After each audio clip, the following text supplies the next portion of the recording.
We have a tendency to protect our egos. You might be so sure that you're 1 in a million that sometimes you forget out there you're just 1 of 11. And if you just figure out some way to turn that me into us, the sky's the limit for you. The lesson here is that feedback is information, not transformation. How long are you willing to let one person's performance come at the expense of the organization?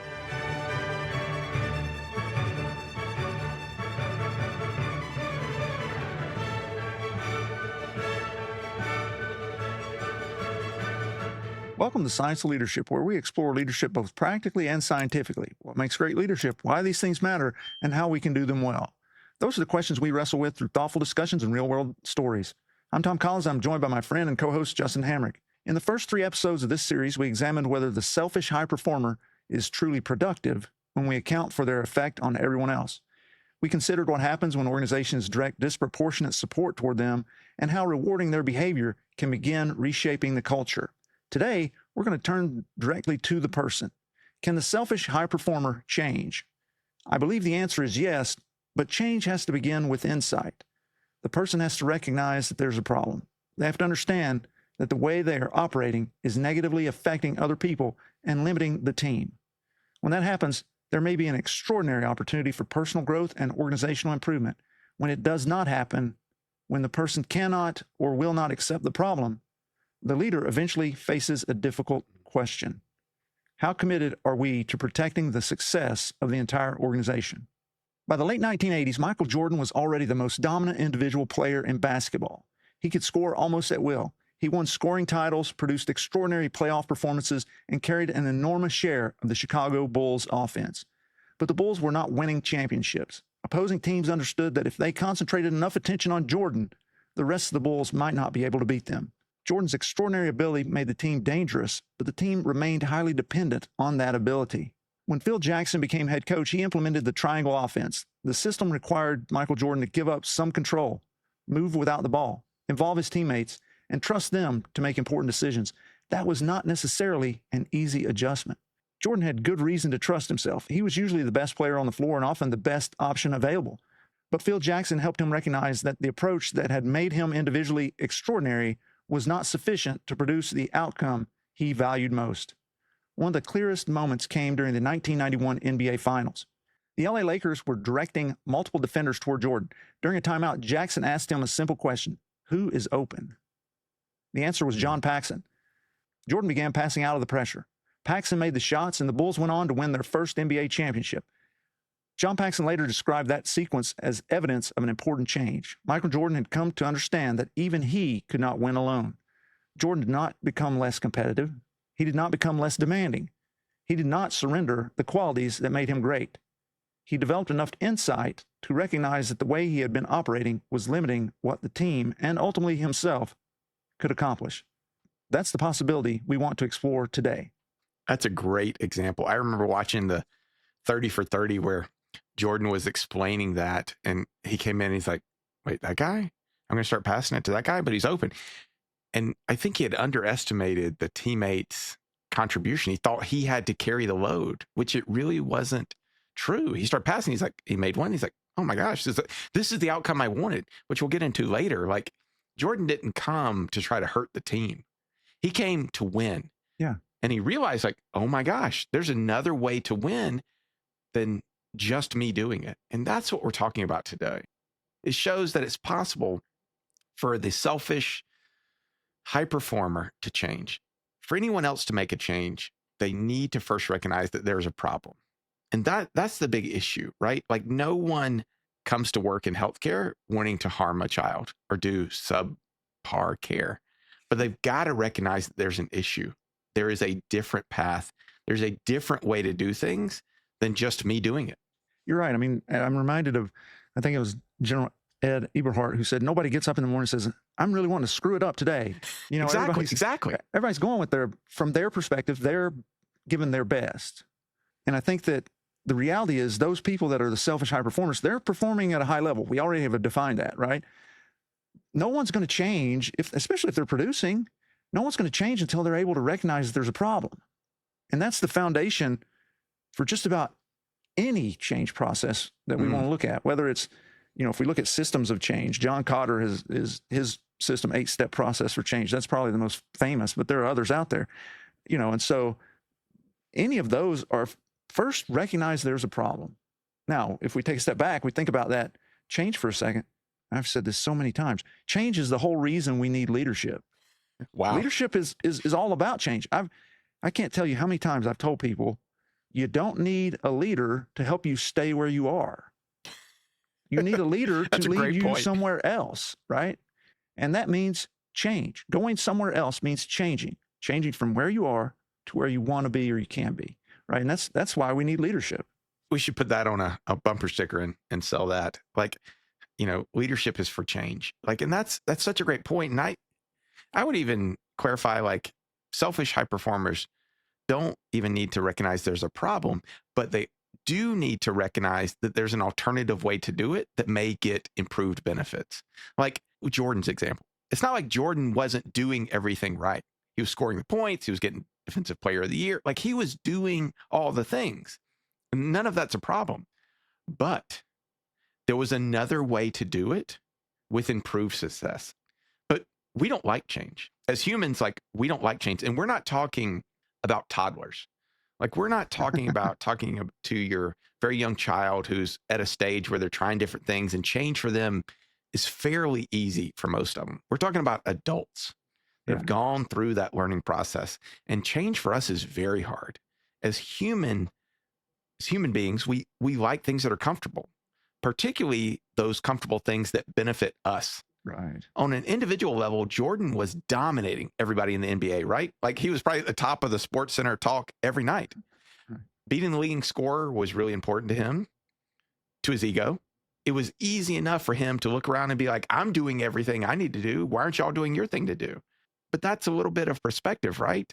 Maybe not that he wasn't contributing enough, but he wasn't in a system and contributing to that system to actually do what he really wanted. And no one will ever doubt that Jordan's ultimate goal was not to win individual scoring titles. He wanted to win. He wanted to win every game, everything he did.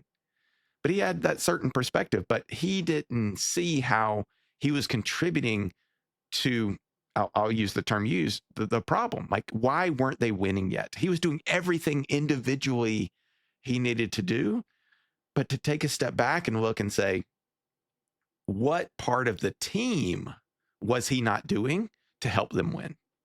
Right. I mean, it's easy for us to lose sight of the fact that we may be doing all this work, but in a real sense, contributing to a problem. We don't have that perspective. Michael Jordan wasn't able to see that, to see how he was potentially limiting the Bulls. Especially when he's scoring titles and stuff. Right, exactly. He's scoring 60 points a game or whatever, and as you say, winning Defensive Player of the Year and so on. From his perspective, he didn't need to change.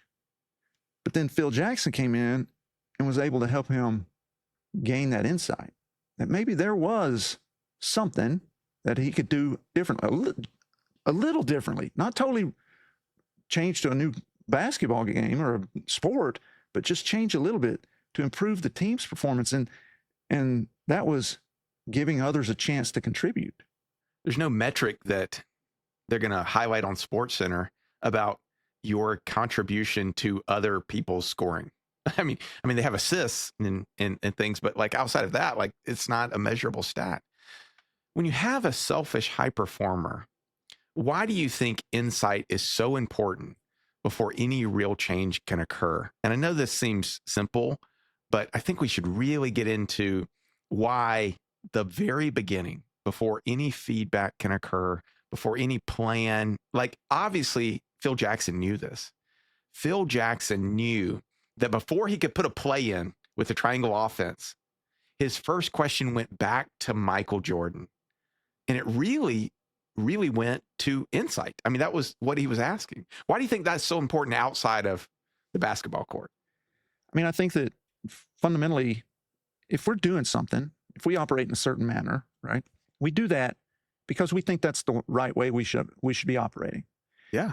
We've gained some data set of whatever size it may be that corroborates that confirms that. So we have a confirmation, what's called confirmation bias. all the data we've collected or we've paid attention to point to this being the right way to operate. So we have this blind spot where we're not seeing any other data. Our mind is keeping that away. And so if you think doing something a particular way is the right way, and all the data that you have at your fingertips point to that being the right way, it'd be kind of weird not to keep doing it that way, right? Like you wouldn't go, this is the right way to do it, so I'm going to do it a different way. Outside of a mental illness, like Right. if you want to come to work and do a great job, you're going to do what you think gives you a great result based Right. on exactly what you talked about, the data you have at your fingertips. Yeah. I mean, people rarely change if they don't see that there's a problem, right? And so it's somebody coming and speaking into that to say, hey, here's a problem I'm seeing. If we look at our own behavior, we behave differently, or we interpret our behavior differently than those around us. We have a tendency to protect our egos, and so our ego doesn't want to recognize that we may have shortcomings. And so then that leads us to, we look at ourselves in a positive light. We say, well, my intention was this, right? I'm driven, I'm efficient, I'm demanding, I'm decisive, or committed to excellence, or whatever it may be. And those people around us look at us and say, look at the same behavior and say, you're dismissive, exploitative, controlling, credit seeking, unwilling to help other people unless it benefits you. And so while we may be intending one thing, or we may be giving ourselves credit for intending that thing, everybody else is seeing something totally different. Our impact is completely different. And so we have to have that insight. And that doesn't come from within very often. Okay. Can it? Yeah, it can, but very rare, especially when somebody is accomplishing things, is performing at a high level. You're essentially never going to have insight that what you're doing is wrong, because your whole system, everything that you have that determines whether or not you're doing things right or not, is set up in such a way that it only feeds back that you are doing it the right way. I'll quote my grandfather, preach, son, preach. Like you talk about a bigger issue. Like, you want to know why we've got political differences in the world today? It's because everyone from their own viewpoint believes they're correct. And then they're outside in of their a echo mental chambers, right? Yeah. Like Outside of a mental illness, people aren't going into things of like, how can I create chaos? How can I do my job poorly? But this is the point we're getting to, which will really get into as leaders, how do we institute change? What do we do next? Like, this is a huge point. Intent and impact are not necessarily the same. When I was a kid, I didn't intend to break a window with a baseball. I just was trying to hit it as hard as I could. I just didn't understand the consequences of my actions. I couldn't see outside of that one swing. I didn't know whose house was around me. And that's sort of the same thing with a team, right? You don't know whose house is around you that is getting affected by what you do and what you view as, I'm doing this to try to achieve this outcome, in which case there actually may be another way to get that outcome where you have to behave differently. Same thing with Jordan.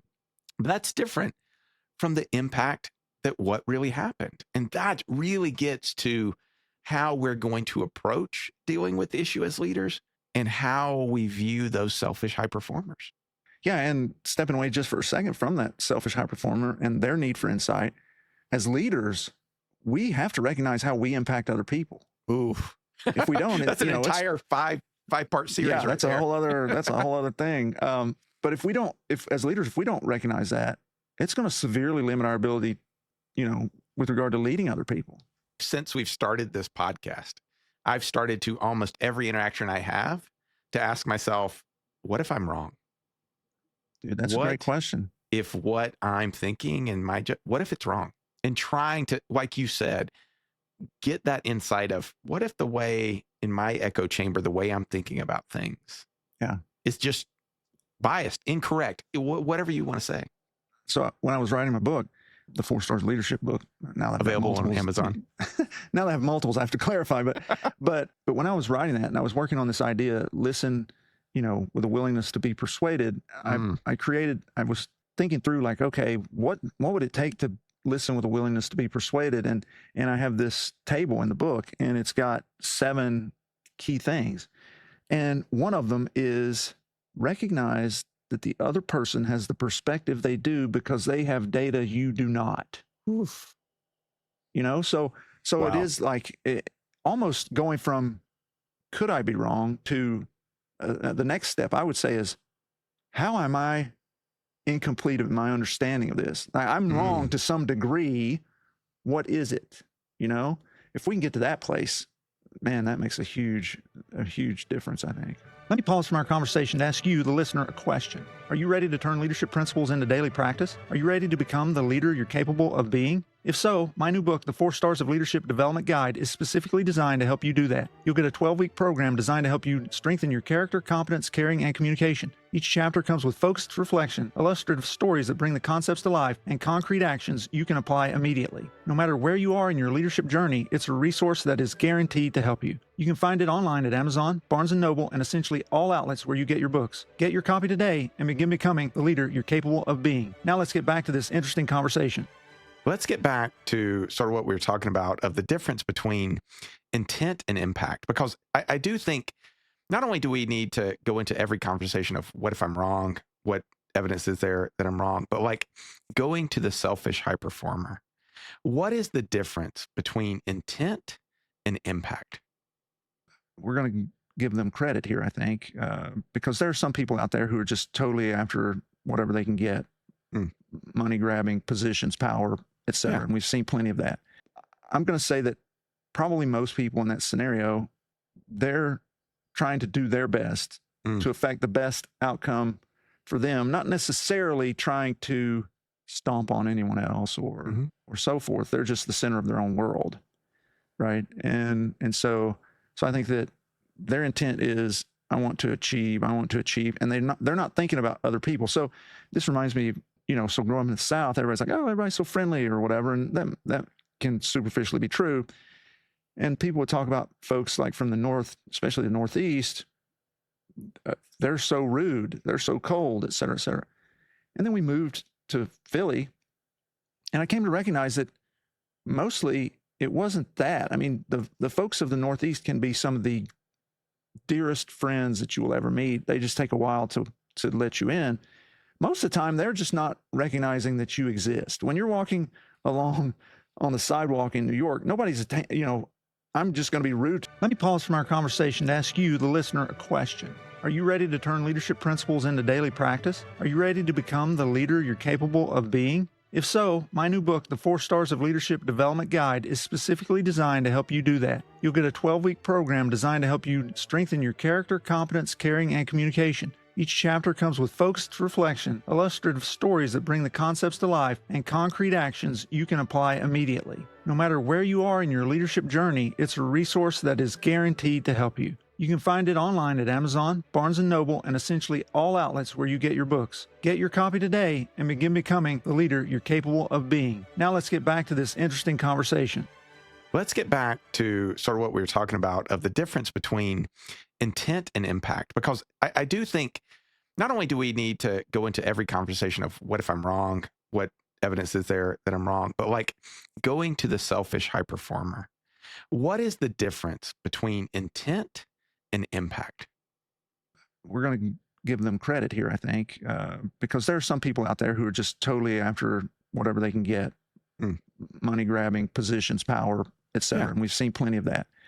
I'm going to say that probably most people in that scenario, they're trying to do their best to affect the best outcome for them, not necessarily trying to stomp on anyone else or so forth. They're just the center of their own world, right? And so I think that their intent is I want to achieve, and they're not thinking about other people. So this reminds me, so growing up in the South, everybody's like, oh, everybody's so friendly or whatever, and that can superficially be true.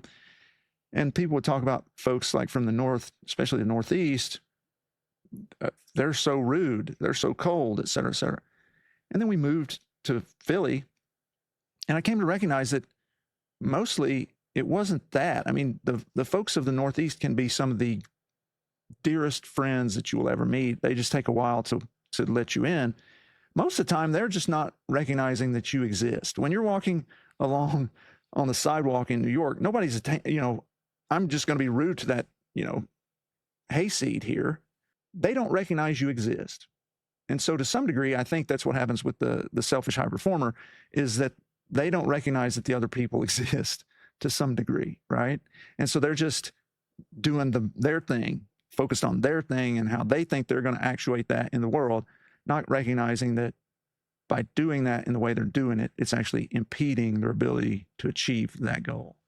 I think that ability is going to get to heart of what we're going to talk to today.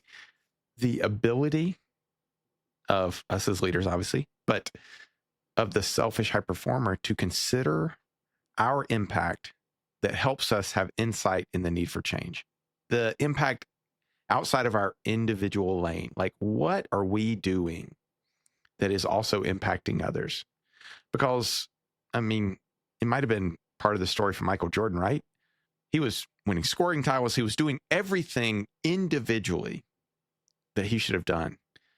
But if he took a step back and had the insight but as part of a team, what am I not doing? How am I impacting others? And that's where the selfish high performer may need insight. But what are some of the other reasons that a selfish high performer, besides sort of separating out insight and impact, might not be able to change? Other than general selfishness, which again, certainly that is a possibility.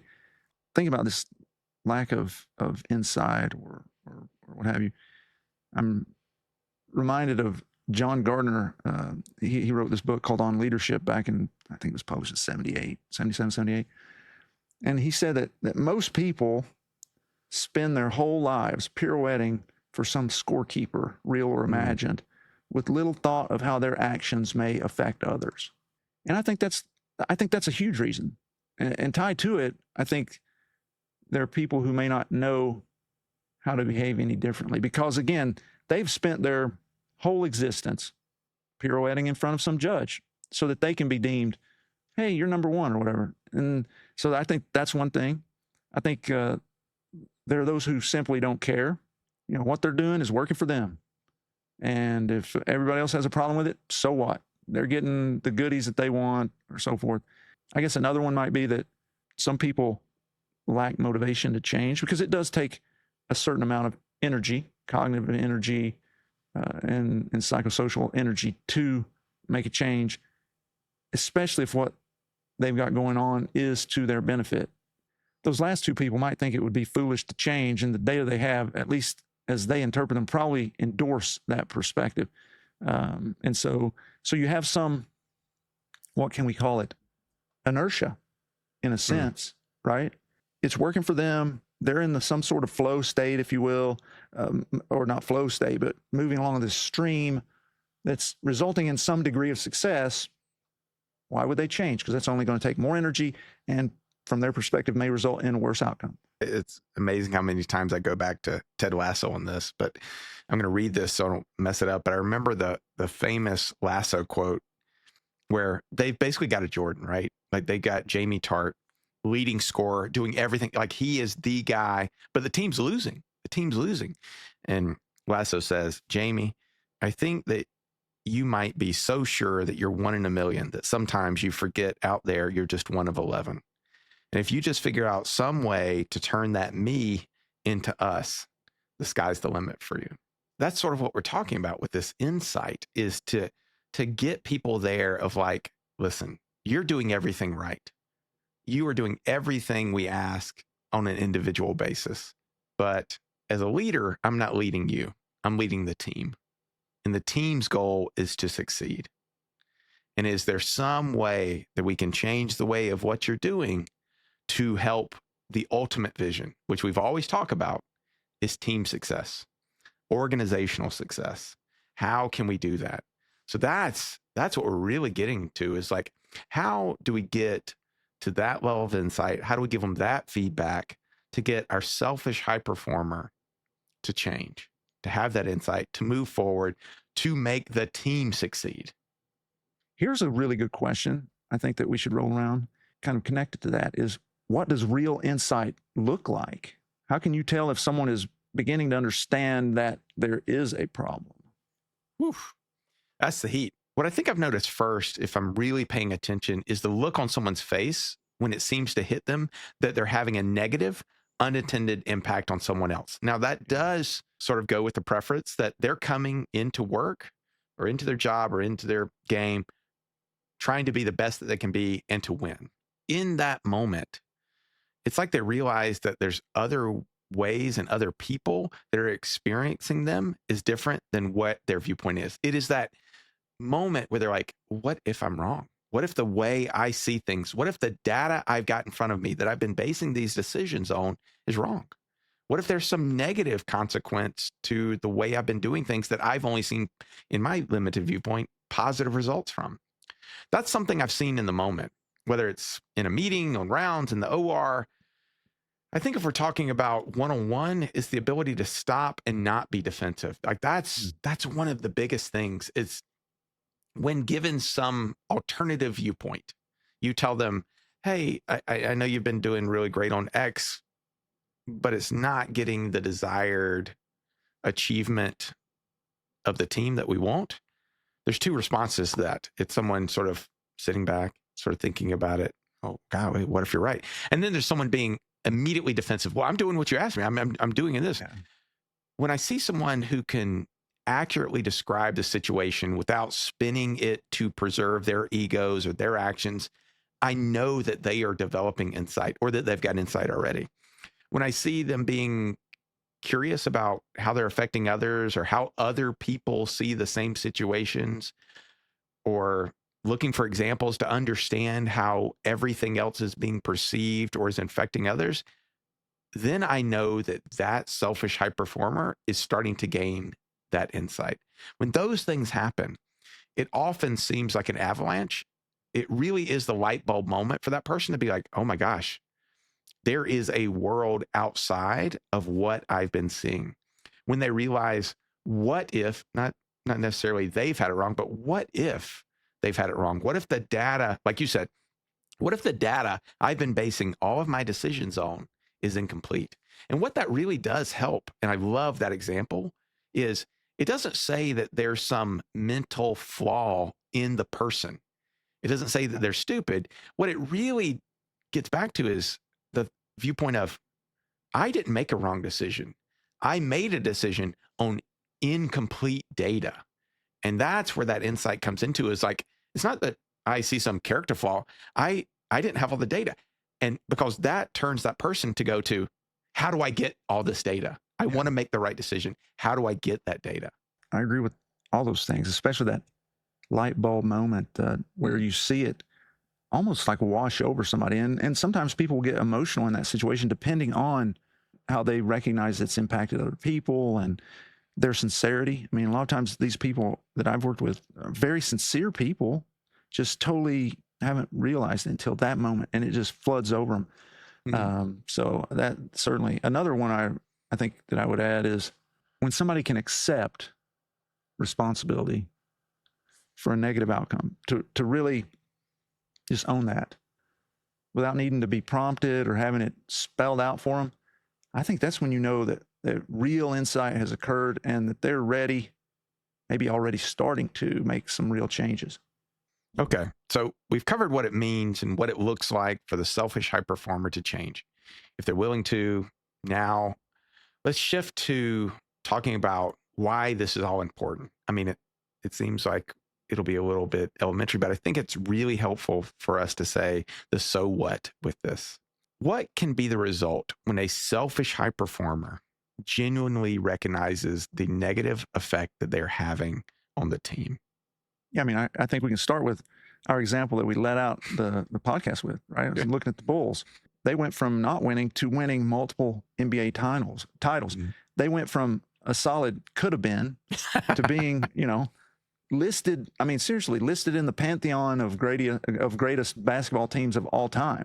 We could synthesize that as they were able to achieve their potential. And so I think that is the thing that you can see when the selfish high performer takes a step back, has insight, is willing to, and then does start changing.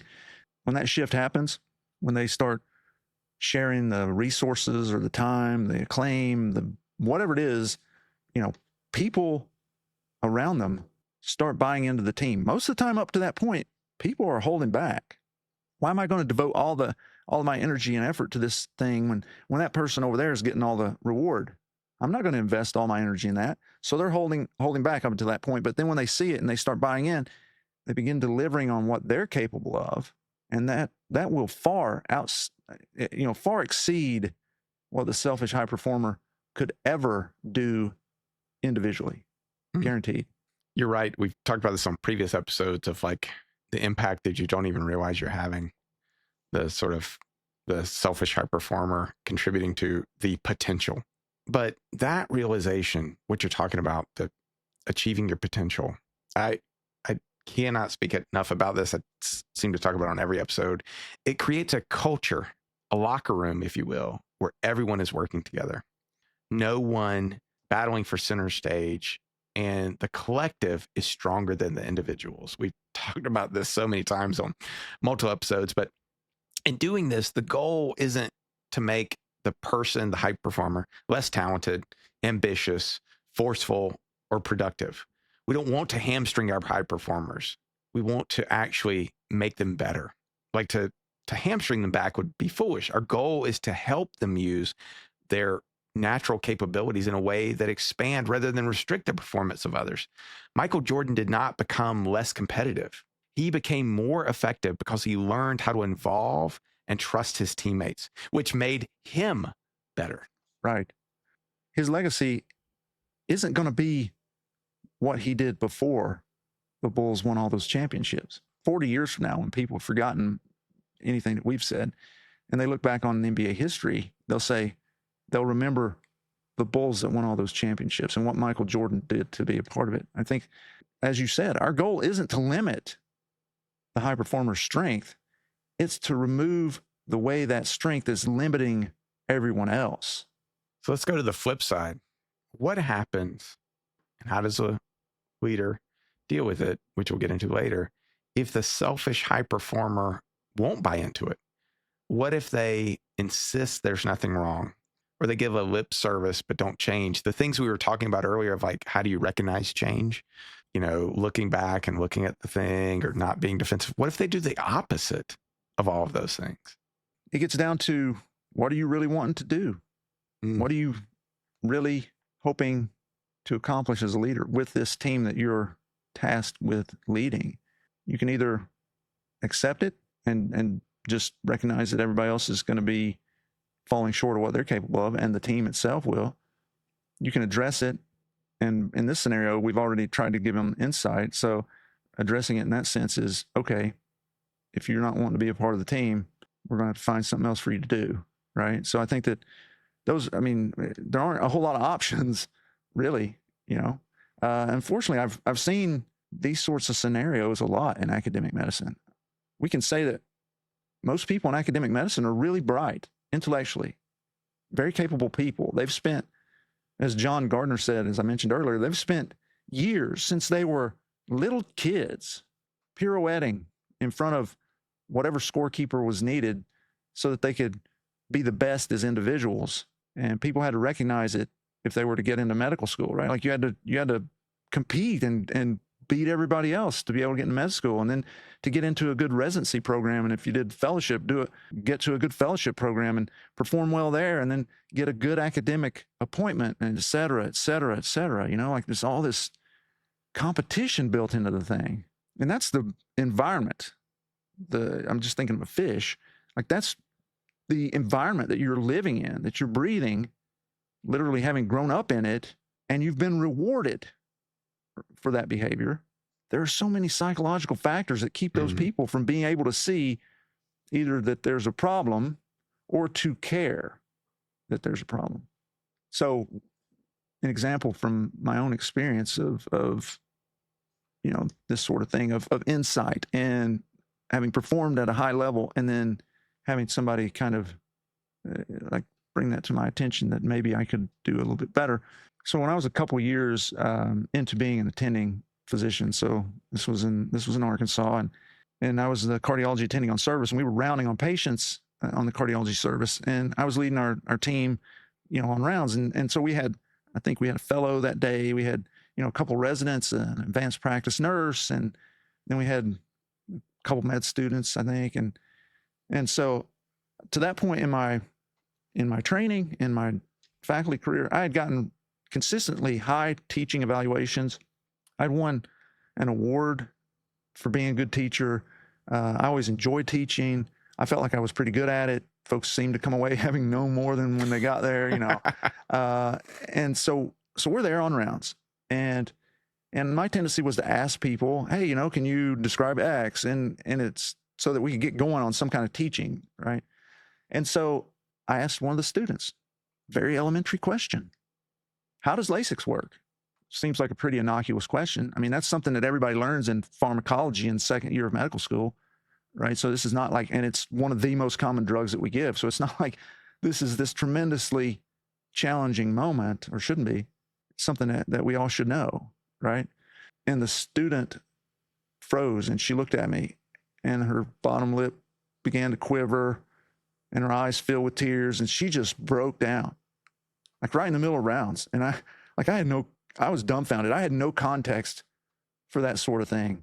Like I'd never seen anything like that when I was a student. I had never experienced it. I just was like, whoa. And I said, hey, that's okay. And we went on to the next person, and we quickly got on to a discussion of how do you manage heart failure in this particular patient whose room we were outside of, which I was going to get going on by asking just about Lasix. How does Lasix work, right? And that was a shocking moment. I chalked it up to, okay, this person seems to have some kind of issue. All right. Fast forward, and I'm at, this is about 8 years later. I'm at a different institution, and I had by that point won a couple more teaching awards, largely had really very positive teaching evaluations. But out of dozens of evaluations, I had a couple that said that I made the resident feel bad by asking them questions.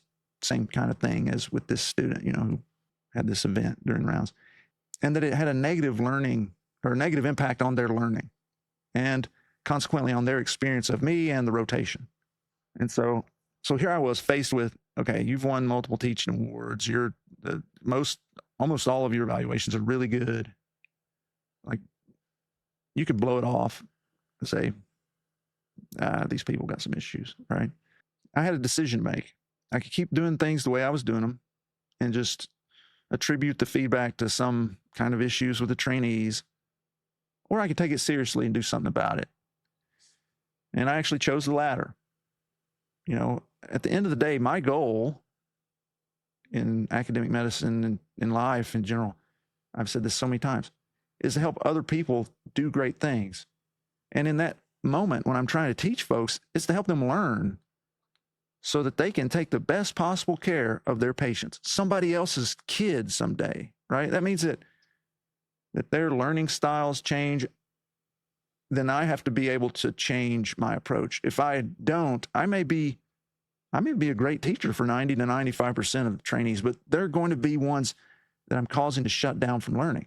That could have very real consequences for somebody's kid someday.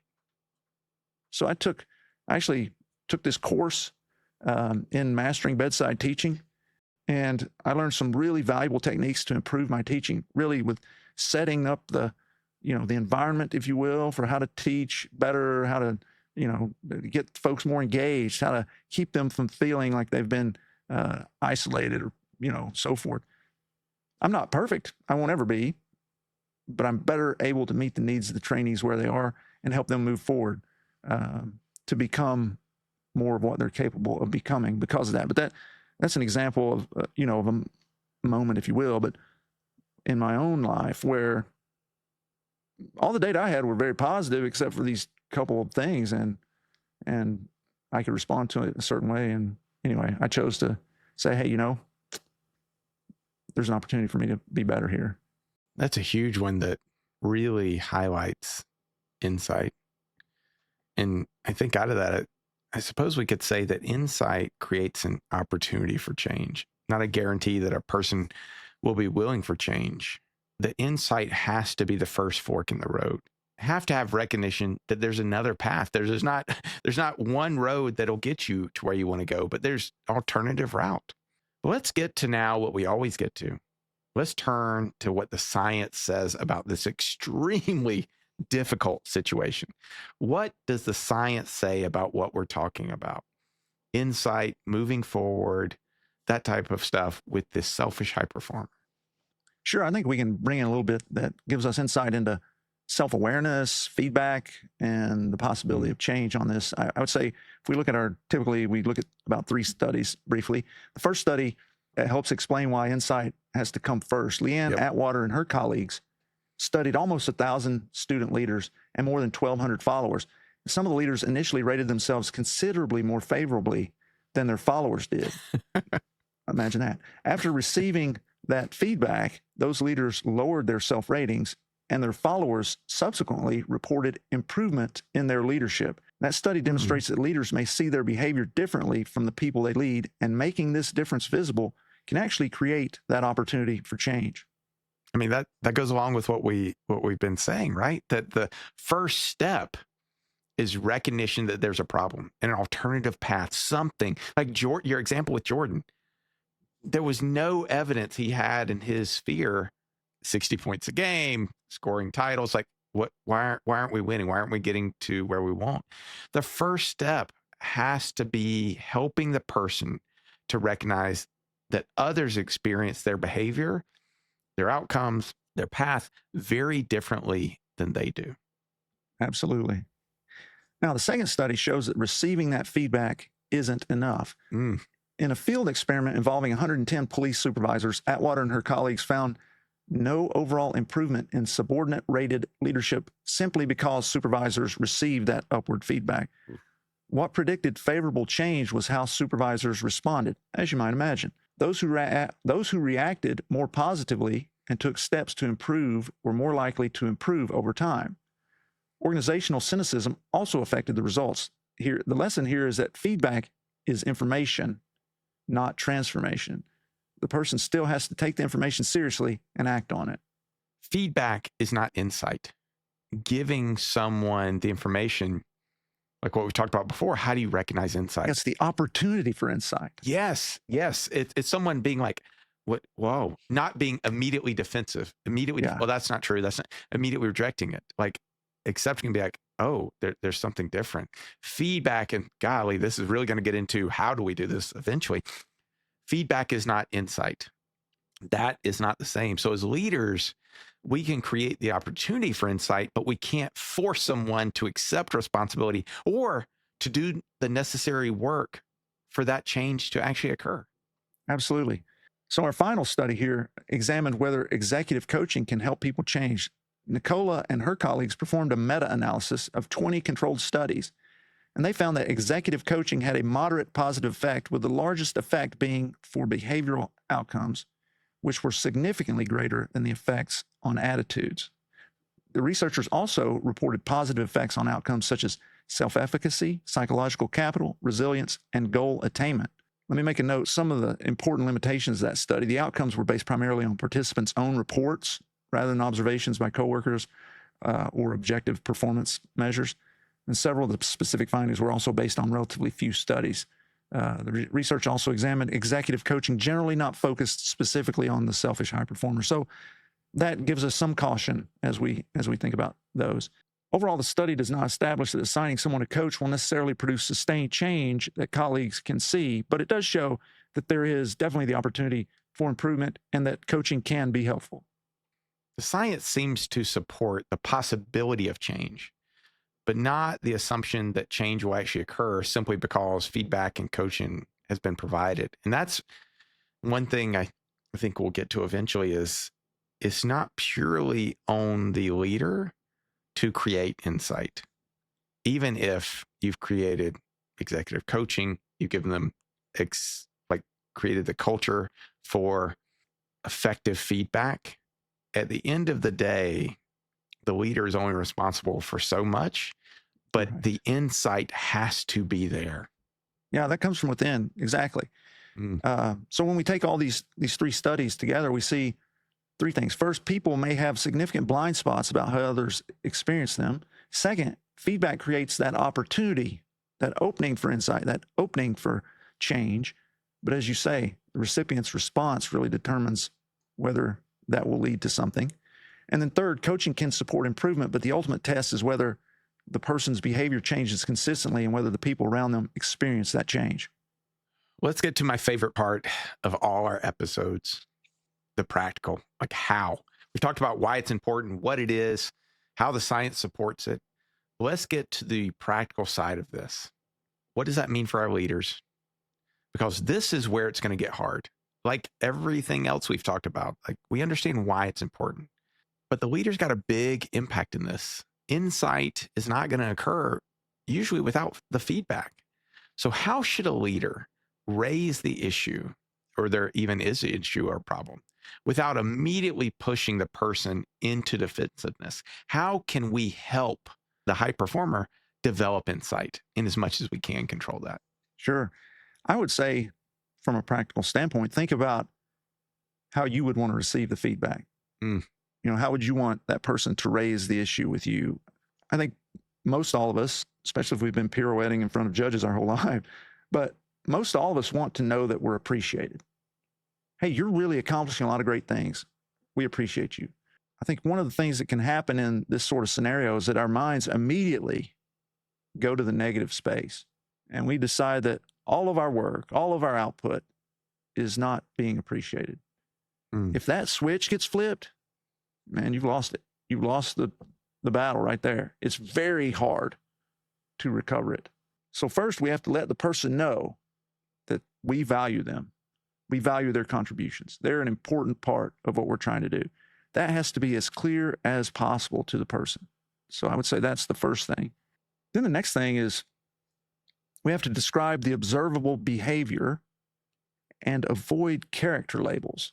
Instead of saying you're self-centered and take all the credit from team accomplishments, you're going to be a lot more effective if you say, I've noticed when the team accomplishes something, you announce the things you've done that made it possible. And that makes other members of the team feel like you don't value their contributions. I think that keeps the feedback, when we focus it on their behavior and we avoid character evaluation, that helps them to see what they're doing. That helps them to see their impact more than their intent. Another thing is to share the effects that behavior has on colleagues. They feel unappreciated. It may be that it causes a lack of trust. It breaks down cooperation, has negative impacts on the team's performance, as was the case with Jordan and the Bulls. Whatever the case, the person needs to understand the impact that they're having on others. Another important practice is for any feedback to represent repeated observations, not just a one-time thing. The concern should come from and be presented as a recurring pattern instead of those isolated incidents. Some other things to remember include avoiding being vague. We've talked about that in this series even, right? Like, be a good team player. Like, what does that mean? We want to be helpful. We have to be providing feedback that is really focused, really gets to, I'm seeing this thing, here's how you could improve it. Another thing to remember is the person needs to have the opportunity to respond and be taken seriously without surrendering the reality of the issue at hand. That is, hold your ground. How many times have I've seen this quite a bit in academic medicine and other places, where somebody comes with the feedback. Here's the negative feedback sandwich. Boom, and the other person refutes it and gets upset emotionally, and the person delivering the feedback starts retreating. That just erodes any potential that you have to actually make a difference. Yeah. I mean, if you backpedal, be like, oh, you're probably right. It probably wasn't that big of a deal. Just don't do it next time, or blah, blah, blah. Like you've lost, because what that person's going to walk away from was, I don't need to change. Right? Like that will be, the insight won't be there. I think the conversation, exactly like you pointed out, has to communicate both respect and seriousness. And it really has to start when what we've talked about before. As a leader, you want every member of your team to succeed, especially the person you're talking about. When Phil Jackson was having that conversation with Michael Jordan, he didn't want Michael Jordan to be less than. He wanted to be like, listen, I'm seeing something that's limiting you. Let me show you how you can be greater. Like that. And you talk about respect, like come into Jordan and be like, hey, I know you're doing all this, but you want to be the greatest ever? I can show you how to do it. They need to know that. They need to know that we value them and what they bring to the teams, because otherwise they wouldn't be on the team. But they also need to know that they are having a negative impact. They are actually hurting themselves. They're hurting the team, but they're also hurting themselves because there's so much more they could be, and that needs to change. And that only comes from a heart and a leader that cares for them, that really wants them to succeed. And once we've laid it out there like this, now we're at a crossroads. They can accept it. They can see it. They can want to change and be better, or they can be defensive. They can disagree and they say they're not going to change. What do we do in each of those roads?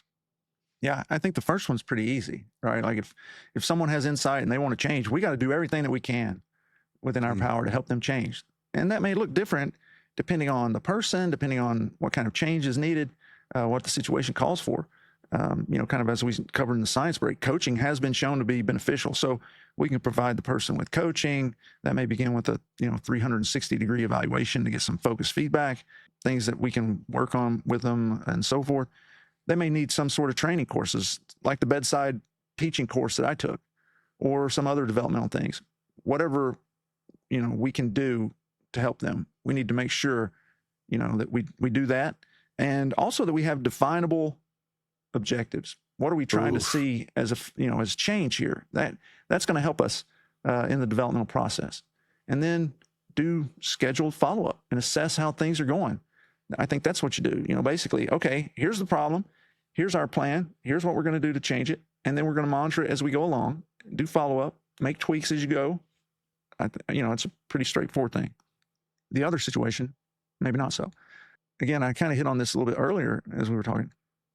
The leader's got to make a decision. They have to decide how serious they are about this. The reality is that's something they should have done, frankly, on the front end. You got to figure out, how serious am I about the need for this to change? If it is serious enough to broach it, then you need to follow through on it. If it's not, you might as well not even start. If you're not willing to address the issue and make a change for the organization, you shouldn't start down that road in the first place. Additionally, to that end, you may want to hand over the leadership role to somebody else, right? Because you're not doing your job. I mean, that's in a real sense, by definition, you've abdicated your role. So with that said, if someone refuses to accept that there could be a problem and you have the leadership wherewithal to address the issue, then you got to move into, depending on the situation. In our situation, most situations for people that are going to be out there listening, if you're talking about a professional sports team or something, that's a little bit different. But most of us have systems in which we're operating. So we've got a matter of documenting negative effects on the team and providing the person with a formal performance improvement plan with clear metrics and a timeline for improvement. And after you work through that, if the person remains recalcitrant, then it's a matter of formal separation. Will there be a loss of productivity? Yeah, there's going to be a loss of productivity when you lose that person. But the positive impact it can have on the team can be tremendous and almost always far exceeds what the selfish high performer can do. I mean, there's a lot to unpack there. I think you made one point in there that really sticks with me. We've got to decide on the front end. Is this something we're going to do about or not? You once told me a great leader never walks past a problem.